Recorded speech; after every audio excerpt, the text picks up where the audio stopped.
Hi everyone, welcome back to the video. इस video में हम लोग बहुत ही ज़्यादा इंपॉर्टेंट टॉपिक को डिस्कस करने वाले हैं, विच इज़ अबाउट बुद्धिज़्म। सो अगर आप किसी भी कॉम्पिटेटिव एग्जाम की तैयारी कर रहे हैं, लाइक यूपीएससी, बीपीएससी या किसी भी ग्रेजुएशन में, this is very very very the most important topics.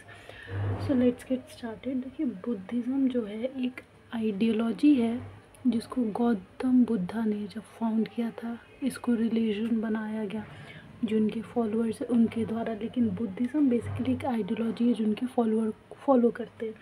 सो इसके फाउंडर जो है गौतम बुद्धा है, जिनका असली नाम सिद्धार्थ गौतम है। 6th सेंचुरी बीसी इंडिया में ही इन्होंने बुद्धिज़्म की शुरुआत की थी या फाउंड किया था। इसके मेनली कुछ हर रिलीजन के कुछ ऐसे प्रिंसिपल्स होते हैं, जैसे कि हिंदुज़्म में कास्ट सिस्टम, वर्ना सिस्टम हो गई। सो जन्म यानी कि बर्थ, इसका सिंबल एलिफेंट। विश्वकर्मन, इसका सिंबल मतलब renunciation, symbol horse. Nirvana, संबोधि tree के सामने एनलाइटमेंट, बोधि ट्री के पास। निर्वाणा, संबोधि, एनलाइटमेंट, इसका मतलब बोधि ट्री के पास हुआ था बुद्धा को अडॉप्ट। धर्म चक्र प्रवर्तन, फर्स्ट सेरेमनी यहीं पे हुआ था, सिंबल इसका व्हील। और लास्ट जो इवेंट हुआ था वो था महापरिनिर्वाण यानी कि डेथ। ये स्तूपा बनाया गया था इनके डेथ के बाद। तो ये बहुत इम्पॉर्टेंट इवेंट्स है जो कि बुद्धिज़्म से रिलेट करते हैं। जन्म, महाविश्वकर्मन, निर्वाणा या संबोधि, धर्मचक्र या महापरिनिर्वाण। इसके अलावा कुछ इम्पोर्टेंट डॉक्ट्राइन्स है बुद्धिज़्म के, जैसे दुख, फुल ऑफ सॉरो। और ये 4 नोबल ट्रूथ्स भी हैं। दुख समुदाय, दुख निरोध, गामी प्रतिपदा, 8 पाथ। नोबल ट्रूथ जो 4 है और 8 पाथ को ही फॉलो करके एनलाइटमेंट पाया जा सकता है according to Buddhism. So 8 path में आपके लिए right view, right intention, right speech, right action, right livelihood, right effort, right mindfulness and right meditation रखा गया है। सो इनको याद करना बहुत ज़्यादा ज़रूरी है। इसके अलावा गौतम बुद्धा जो है 563 बीसी में इनका जन्म हुआ था लुम्बिनी, नेपाल में, शाक्या रिपब्लिक के अंदर।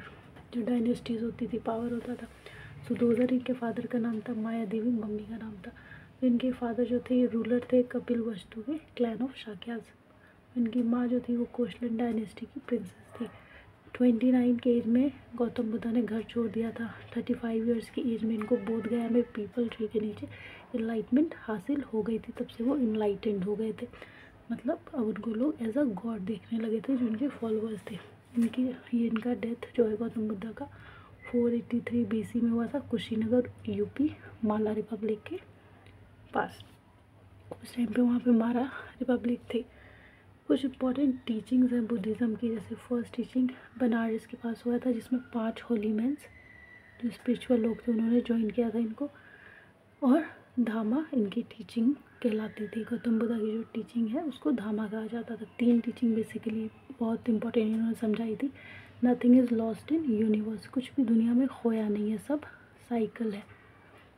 एवरीथिंग चेंजेस, ऐसा नहीं है कि अगर आज आपकी ज़िंदगी में सॉरो है, दुख है, तो हमेशा रहने वाला है, नहीं, एक टाइम के बाद सब चेंज होगा। So everything changes. और तीसरा जो टीचिंग था वो था कॉज एंड इफ़ेक्ट, कर्मा, कि अगर आप अच्छा कर्म करते हैं, if you do good deeds then the good happens with you in the future, if you do bad deed then the bad happen with you in future. So these are the 3 important teachings of Buddhism. Nothing is lost in universe, everything changes, causes and effect of karma. इसके अलावा कुछ और important principles हैं Buddhism के, जैसे मोक्ष और salvation, की कैसे मृत्यु के बाद आपको मोक्ष मिलता है अपनी ज़िंदगी से। कर्मा, जैसे काम आप करेंगे, अच्छे काम करेंगे तो अच्छा होगा आपके साथ, बुरा करेंगे तो बुरा, ये तो हम सब ने सुना था। तो बुद्धिज़्म बेस चेंज में बिलीव करता था। स्पिरिचुअल कॉज एंड इफेक्ट, संघ इंस्टीट्यूशन बनाए थे जिसमें ये बुद्धिज़्म को, इसकी टीचिंग, इसके प्रिंसिपल्स, ये सब के बारे में, इसके डॉक्ट्राइन्स के बारे में समझाते थे। मतलब जो भी इनके फॉलोअर्स हैं, जैसे कैसे इस्लामिक के लिए मदरसाज होता है, हिंदुज़म में टेम्पल्स होता है, सो बुद्धिज़्म में उसी तरीके से संघ बनाया गया था जिसमें किसी भी कास्ट और सेक्स के लोग आ सकते थे, कोई मैटर नहीं करता था। वुमेंस को भी इसमें इंक्लूड किया गया, जो कि एक इम्पॉर्टेंट चेंज था जो हिंदुज़म में नहीं हुआ करता था, पर बुद्धिज़्म ने लाया। सो इसलिए भी इसमें फॉलोअर्स बढ़े। और विनय पिटका इस टाइम पे बनी थी बुद्धिज़्म के। जो मॉन्क्स हैं, जो मेल्स होते थे उनको मॉन्क्स कहते थे, उनके बारे में जो भी रूल्स एंड रेगुलेशन है वो विनय पिटका के अंदर गिवन है। इसके अलावा जो मॉन्क्स एंड नन्स होते थे सिंपल लाइफ मेडिटेशन करते थे, बेग्ड भीख मांग के अपना गुजारा करते थे, इसीलिए इनको भिक्षुस एंड भिक्षुनीज, लड़कियों को भिक्षुस एंड लड़कियों को भिक्षुनीज कहा जाता था। नेक्स्ट जो प्रिंसिपल है बुद्धिज़्म का वो अहिंसा, माने प्रॉपर्टी कोई नहीं रखेगा, वायलेंस नहीं करेगा, इंटॉक्सिकेंट कोई शराब वराब नहीं, नशे नहीं करेगा, झूठ नहीं बोलेगा और करप्शन नहीं करेगा। तो ये बहुत ज़्यादा इंपॉर्टेंट, अहिंसा बुद्धिज़्म का एक बहुत इंपॉर्टेंट एस्पेक्ट है जो कि आपको ज़रूर याद रहना चाहिए, क्योंकि ये बहुत एक यूनिक चीज़ थी जो कि एक विनय पिटाका में दी हुई थी, रूल्स एंड रेगुलेशन कि yes you have to follow these things. इसके अलावा धामा, ये free ourself from personal suffering, अपने आप को अपने पर्सनल लोग से फ्री रख।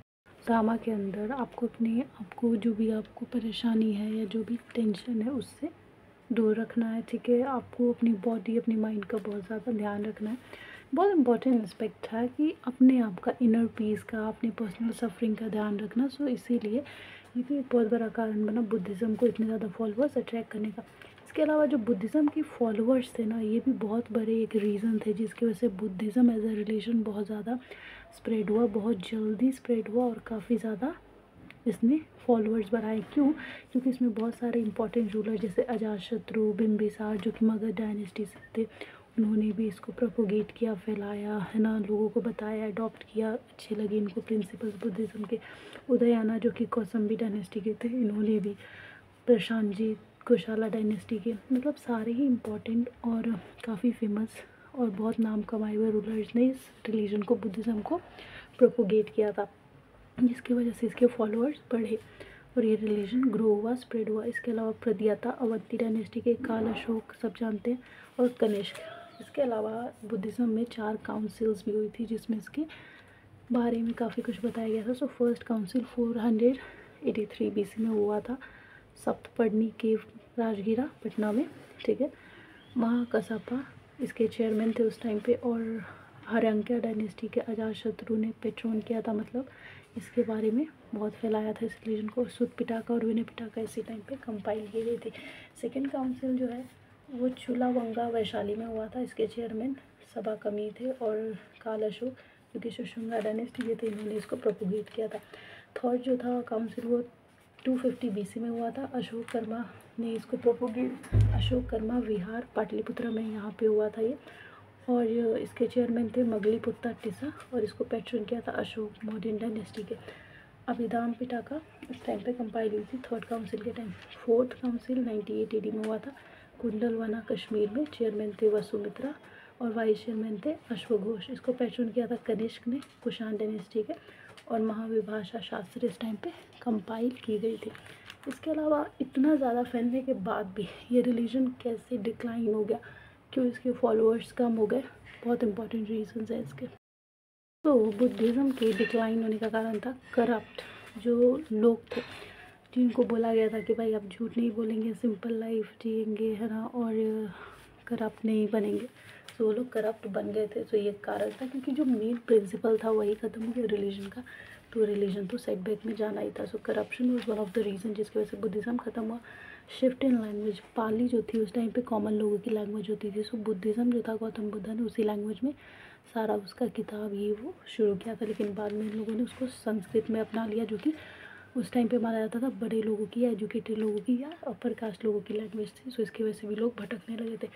अब यहाँ पे पहले बुद्धिज़्म के अंदर आइडल वर्शिप, मूर्ति पूजा नहीं की जाती थी, लेकिन यहाँ पे लोग आइडल वर्शिप करने लगे थे। सो ये भी एक कारण था डिक्लाइन का, क्योंकि इसके प्रिंसिपल्स, इसका तरीका ही चेंज हो रहा है। तो वो रिलीजन तो अब रहा ही नहीं, पहले लोगों ने उसको चूज़ किया था उस तरीके से, लेकिन अब तो वो तरीका ही नहीं रहा, ये भी एक कारण था।